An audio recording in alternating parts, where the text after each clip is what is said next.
Hi everyone, welcome back to the channel. Today, I'm not here as a teacher or a guide, but I'm here to share a story of how I discovered my High Priestess lineage. I discovered that I come from a lineage of Okinawan Yuta High Priestesses, and that I carry this ancestral role within me. This is a story of how that discovery unfolded, what it means, and why I believe I was always being guided here. If you're not familiar, a Yuta is a spiritual priestess or a shamanic practitioner in Okinawa, Japan. Yuta have historically served as healers, medium, diviners, and spiritual protectors of their communities. They work closely with ancestral spirits, the natural world, and divine energies, often through trance-like states, rituals, and intuitive communication. Unlike mainstream Japanese Shinto priests, Yuta are often women,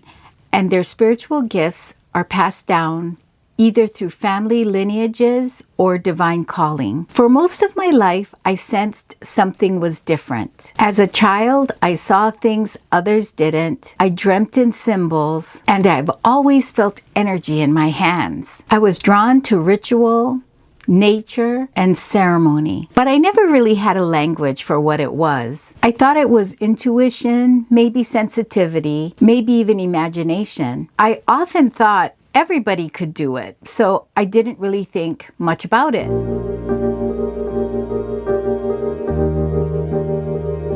I grew up with my grandmother living with us. I loved her so much.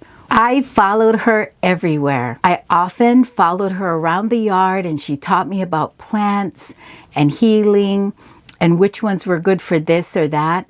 And I really did and emulated everything she did, from her spiritual ceremonies in the morning and her meditation to her exercise and stretching and her evening prayers. When I graduated from college and moved away, she would often pop into my head and we would have telepathic conversations.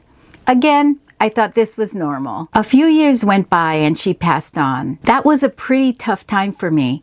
Although I couldn't talk to her on the phone anymore, I could still communicate with her. For years, she would tell me I needed to go to Okinawa, Japan, where she was born and lived as a young girl. I would ask my mom about it and wonder why I needed to go to Okinawa. Whenever I considered taking this trip to Okinawa, she would always push it off and say, oh, it's not the right time, the kids are too young, or a familiar excuse. Then came the spring of 2009.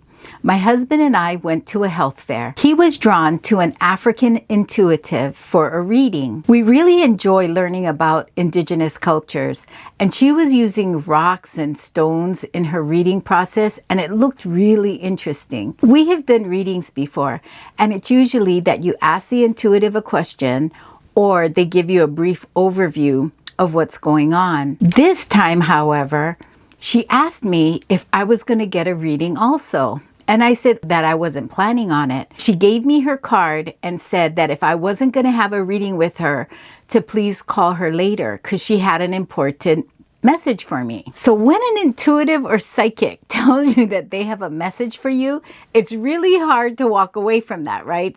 So I asked her what was the message. And the first thing she said was, you have to go to Okinawa. And I couldn't believe my ears. And I asked her, what did you say? And she said, you have to go to Okinawa. And I asked her, why do you say that? And she said that her main guides were from Okinawa, and they were shouting in her ear that I needed to go to Okinawa. This floored both of us.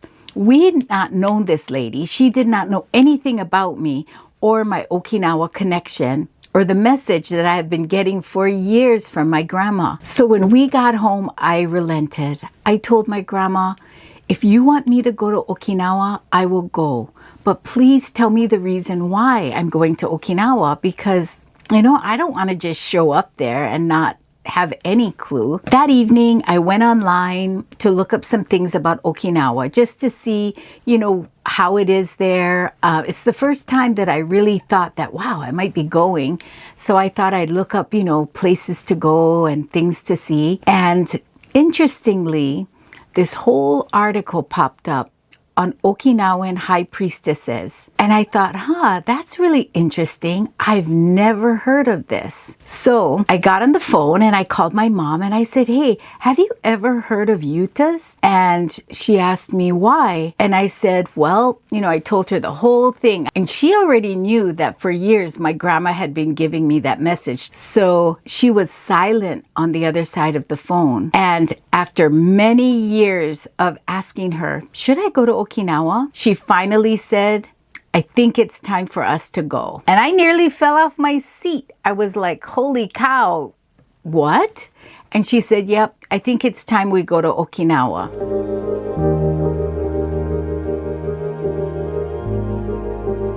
We quickly made our reservations and called my dad's cousin in Okinawa to tell them we were coming. My mom further explained to them that my grandmother, my deceased grandmother, I might add, has been telling me that I need to go to Okinawa. And I was, looking at her saying, no, don't tell them that. I didn't want them to think I was like a Looney Tune or crazy or talking to dead people. But they said, okay, no problem. Like it was an absolute ordinary thing. So I was super relieved about that. So they would make all the arrangements for me to see the Yuta. Fast forward a couple of months and we go to Okinawa. It was amazing. So much like Hawaii, an island, very tropical, and the people were friendly, and we just loved it. I really felt my grandma's spirit and joy everywhere. The first day there, I mentioned I would like to see the Yuta as soon as possible. Our Okinawan family had prearranged the meeting with the Yuta, so that morning they called to arrange a time, and the Yuta canceled. She said, I am not the one she is supposed to see. So she canceled. So there I was in Okinawa, eager to see a Yuta that had just canceled. So not knowing what to do, our family decided to call the Yuta of my grandma's old village. She, however, was very busy, and they knew that her waiting list was 18 months long to get an appointment with her. So out of, not having any other alternatives, they gave her a call and she said, okay, tomorrow at 10 a.m. They were so surprised. They could not believe it at all. So they were scurrying about and we were so excited that we were going to go see her at 10 a.m. the next day.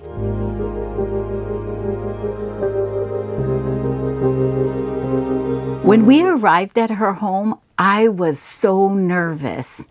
This was like a culmination of years, probably over maybe 12 years of my grandmother telling me I needed to go to Okinawa and not even knowing why.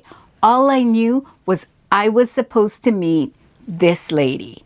I was so nervous. So we entered her clean, humble abode. The air felt welcoming. There were beautifully and carefully placed plants, scrolls, and decorations that adorned the room. There was a table with incense burning, and she asked me to sit. Once seated, she introduced herself, asked me if I was comfortable, and she said that she had been waiting years for me to come. I couldn't believe what I was hearing. I was so shocked. Could it be this? All these years that my grandma was urging me to come to Okinawa, that she was waiting for me? She was pleased that my grandmother brought me there, and she explained that my grandmother was a Yuta or an Okinawan high priest also. And she explained how it was carried down through our family lineage, and she explained that there was one chosen every generation, and for my generation, it was me. I explained to her that I wasn't Buddhist, so I didn't know if I could be an Okinawan high priestess. And she explained that it had nothing to do with religion, that it was my lineage. And she said that since I have free will, I actually had to accept or decline the position. So of course I hear my grandma telling me, accept, accept, accept. And you know, my grandmother has never steered me wrong. So I told her, yes, I accept. She was very happy, and she explained that from now on, she will be my sensei or teacher, that my grandmother's job was to bring me to her, and that she will continue my teaching. So I thought back to all of my times with my grandma and all the things she taught me about energy, about feeling the energy in your hands, and about the plants and feeling the energies in the plants. And I thought, could she have been training me all this time?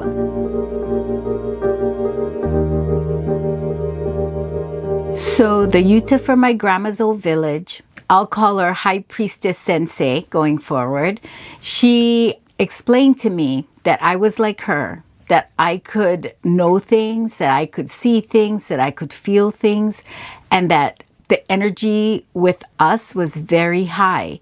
And she said that although I can talk to the deceased, that it is not my job this lifetime to be a medium. She said when passed over souls come to me, unless I know them personally, like my grandmother, that I really shouldn't respond. So I kept asking her, what am I supposed to do as a high priestess? Like, you know, what's my job? And she said, it is not a job. It's not an occupation. It's just who I am. It's my lineage. It's the energy that courses through me. That is, right? It just, I am it. Whether I do anything further with it or not, it is my lineage. So I'm still kind of grappling with that, right? I always feel like it's such an honor that was bestowed on me and I should be doing something, right? So it's really been a great lesson for me on being, right? Just learning how to be. Now that I have accepted this lineage, she said we needed to do a ceremony. I explained I was only there for 10 days. My Okinawan family did not imagine that we could do this ceremony in 10 days, as it usually takes months to prepare. I further explained that I didn't have anything to wear that was ceremonious. And she said it was no problem to wear whatever I have, that it was not about the clothes, it was about me being there, accepting the energy. So I said, okay. She said not to worry about anything. She gave them directions on where to pick up the things we needed for the ceremony.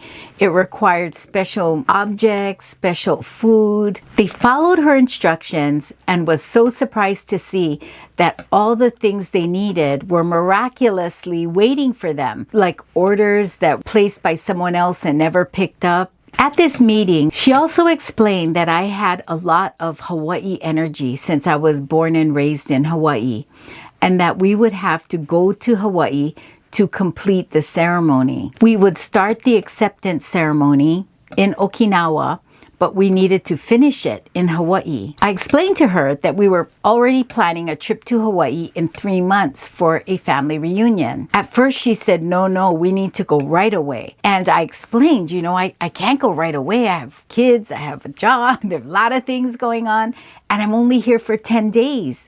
So then she thought about it and said, okay, 3 months will be okay. She also said that in 3 months she would also fly to Hawaii to complete the ceremony in Hawaii. Our Okinawan family could not believe this, as she would leave the village and all the people waiting to see her to fly to Hawaii to finish this ceremony. And they were floored. They were like, wow, this must be a big thing, because she never really leaves the village. They agreed that one of them would escort her, as she has never left Japan. The Okinawan ceremony would happen in 3 days.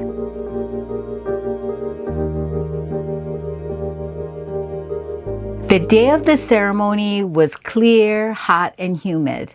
Typical Okinawan weather. We drove up to the mountains to my grandmother's mountainside family crypt. It was the resting place of her ancestors. She began with a prayer of blessing and protection. She then lit a sacred number of incense sticks and prayed. She instructed me to do the same. She held my hand and we prayed. She lit symbolic paper, and as the smoke wafted up to the sky, we prayed. She poured sake, we sipped it, and she offered the cup to the ancestors. I didn't know what to expect.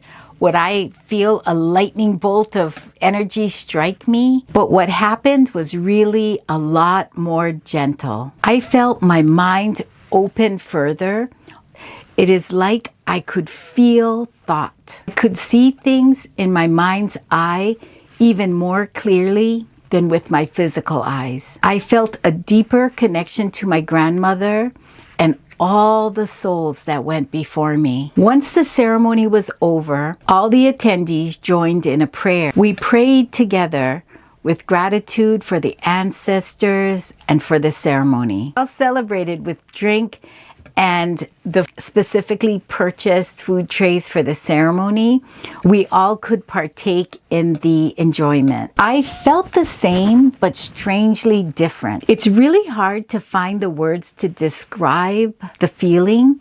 It was like my senses, although more acute, were not really my senses anymore. It was nothing physical.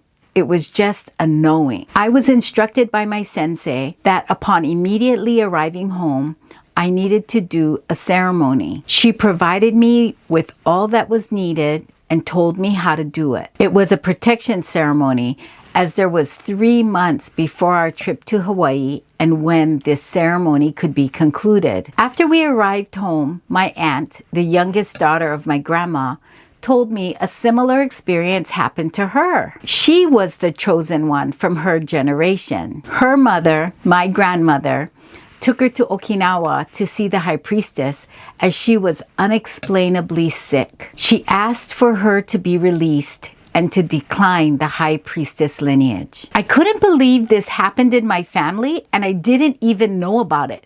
No one even said anything about the lineage or what my auntie had to go through. I couldn't believe that I was asking my mom all those years about Okinawa, and she knew all of this. But I think, she was afraid of the energy because my aunt got so sick.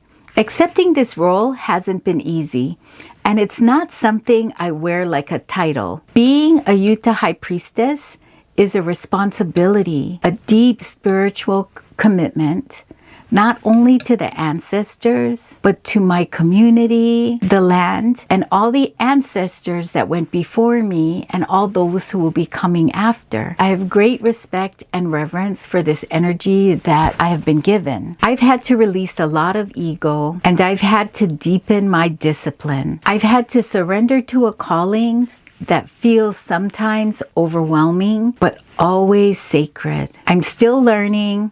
I'm still remembering, but now I walk with a sense of purpose that I've never felt before. And I know that it's part of my path to share this with you. So this is part 1 of the story, the beginning and the part in Okinawa. Stay tuned for part 2, where I'll continue on with the experience and ceremony in Hawaii. And if you enjoy this video, please like, subscribe, and share. It really helps our channel. It helps YouTube know that you enjoy our channel and you want more information and more like this. So anyway, I appreciate you. Come join me for part 2. Mahalo!